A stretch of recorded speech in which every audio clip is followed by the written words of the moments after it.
সাবেক প্রধানমন্ত্রী শেখ হাসিনা, সাবেক প্রধান নির্বাচন কমিশনার সিএসি কাজী রাকিবউদ্দিন আহমেদ, একেএম নুরুল হুদা ও কাজী হাবিবুল আওয়ালের বিরুদ্ধে প্রতারণা ও রাষ্ট্রদ্রোহের অভিযোগের মামলা হয়েছে। মামলায় বিগত 3টি জাতীয় সংসদ নির্বাচনে নির্বাচিত সব সংসদ সদস্যদের আসামিও করা হয়েছে। বুধবার চট্টগ্রাম মেট্রোপলিটন ম্যাজিস্ট্রেট কাজী শরীফুল ইসলাম আদালতে এই মামলা করেন স্থানীয় বাসিন্দা বীর মুক্তিযোদ্ধা একরামুল করিম। বাদীর আইনজীবী কফিল উদ্দিন সাংবাদিকদের বলেন, আদালতে পুলিশকে তদন্তের নির্দেশ দিয়েছেন।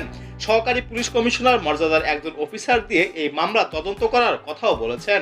মামলায় আরও আসামি করা হয়েছে সাবেক সড়ক পরিবহন ও সেতুমন্ত্রী ওবায়দুল কাদেরকে। মামলার অভিযোগে বলা হয়েছে, সাবেক প্রধানমন্ত্রী শেখ হাসিনার নির্দেশে ও আসামিরা পরস্পর যোগসাজশে জনসাধারণের সব গণতান্ত্রিক অধিকার হরণ, দেশের সংবিধান ও আইনকে লঙ্ঘন করে একপেশে জনগণের অংশবিহীন ভুয়া নির্বাচনের মাধ্যমেই কিছু অনির্বাচিত লোককে সংসদ সদস্য ঘোষণা করে।